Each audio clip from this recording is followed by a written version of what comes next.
I have dedicated my professional career to the study and control of arthropods.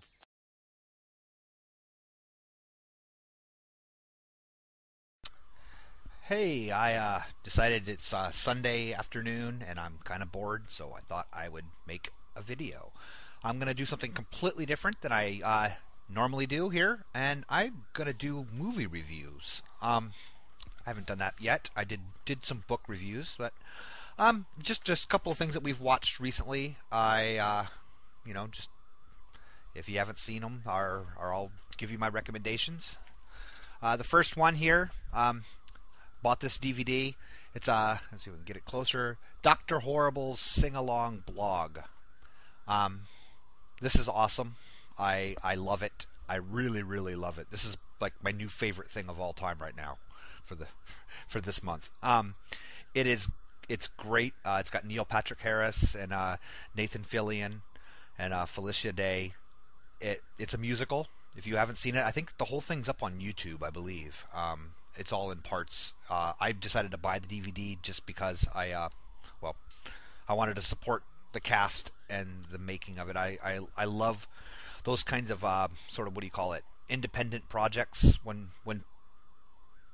artists of any sort kind of go off on their own, go renegade and make their own, for the joy of making it. I like to see more of that. I think it's really cool. Anyway, so definitely it's hilarious. The music's awesome. Everybody in it, it's with the cast they have, you couldn't go wrong. It's awesome. The next one here, I was gonna do Pineapple Express. We just saw this movie a couple weeks ago, and it's good. I liked it. It was very enjoyable. Typical sort of stoner fare. But it's worth seeing. It was enjoyable. The one we really enjoyed recently, Zack and Miri Make a Porno, the new Kevin Smith film. It's good. If you haven't seen it, it's good. I was a little bit. I wasn't disappointed with the movie. I thoroughly enjoyed it. I was a little disappointed. I expected to be more shocked, given sort of the hullabaloo that came out about it. People. It certainly isn't shocking as any of the 6 movies in the Jersey trilogy. It wasn't. It was a little bit shocking given sort of Kevin Smith's more mainstream style movies. It was definitely on the edge of those, but it was by no means it was no Clerks 2. There was no gasps of shock in this one, but it was good. It's a good movie, kind of a romance. It's more or less. It's kind of a light movie. It has some brilliant parts in it. See here, what do we see? This Friday night, we got the DVD of Night of the Lepus. Wow. If you haven't seen this movie, it's about a plague of giant carnivorous rabbits that are eating their way through an Arizona town. It's awful. I could find no redeeming qualities in it whatsoever. However, I'd probably watch it again if that makes any sense.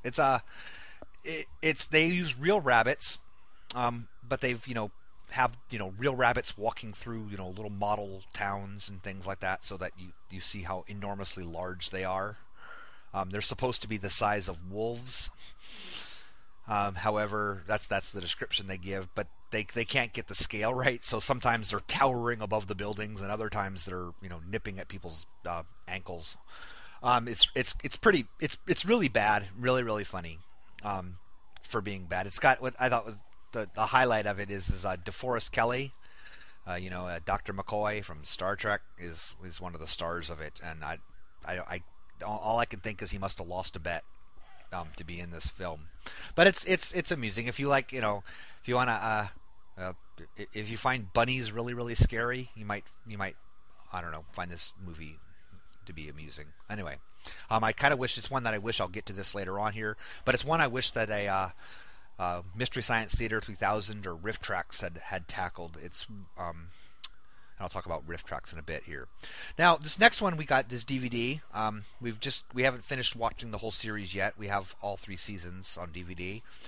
It's a TV show called It's Always Sunny in Philadelphia. This is a few years old, and I had never heard of it. It was on the FX channel. This show is brilliant. It's a riot. If you haven't seen it, it's great. It's about three guys and one of their sisters. They own a bar in Philadelphia, and it's funny because as a man who often does stupid things, or at least conceives of stupid things, I can relate to the characters, at least portions of their personality. You know, they come up with these plans, and you know, my wife's just like shaking her head and going, "Oh, this is terrible," and I'm thinking, yeah, that's not a bad idea. That could work. You know, it's that kind of stuff. It's just it's definitely a you know, it's a man show. You know, it's really, really good. I like it a lot. They do some pretty interesting plot lines. You know, they do these little miniature versions of sort of world news.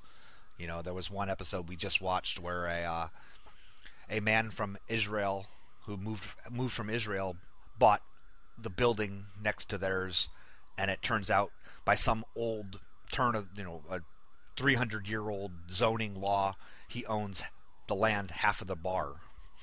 And so it's this Israeli who suddenly deeds himself half, you know, a line halfway through their bar and says, "This is now mine." And so the guys go decide that the only way to stop it is to, you know, throwing burning sacks of poo through the window. I mean, it basically it's the whole Israeli-Palestinian issue in this little microcosm, and it's pretty amusing. Let's see here. Oh, now Religulous, the Bill Maher film documentary.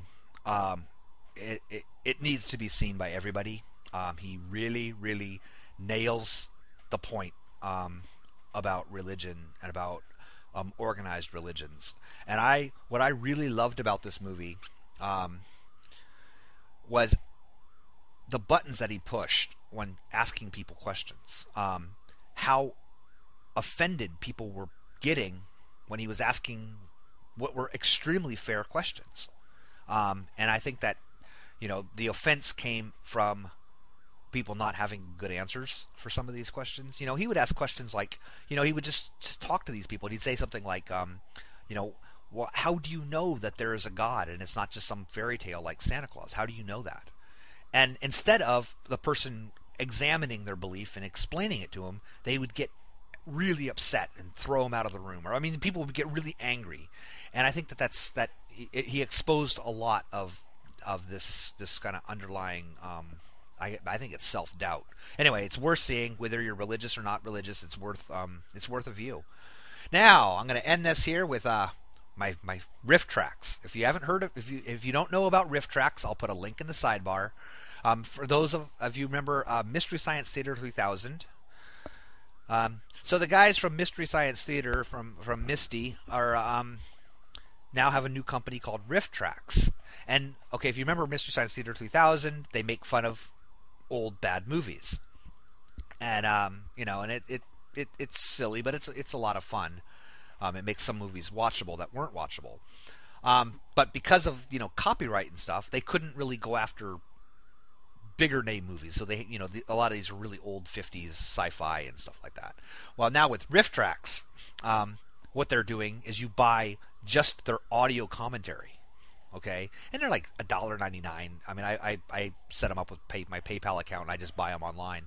And then you play the audio, the MP3 file, while watching the movie. And so they've gone after big name movies now, Star Wars, you know, all of the, you know, whatever new big hot new releases that needs to be made fun of, they've gone after. And we just got the one recently, Star Wars Episode 4: A New Hope, which is the first Star Wars. I'm sorry. Ooh. Almost committed a heresy there. And they roast this movie, and it's awesome. It just deserved it for a long time. I am out of time. I'm going to go. Thank you. I'll see you later.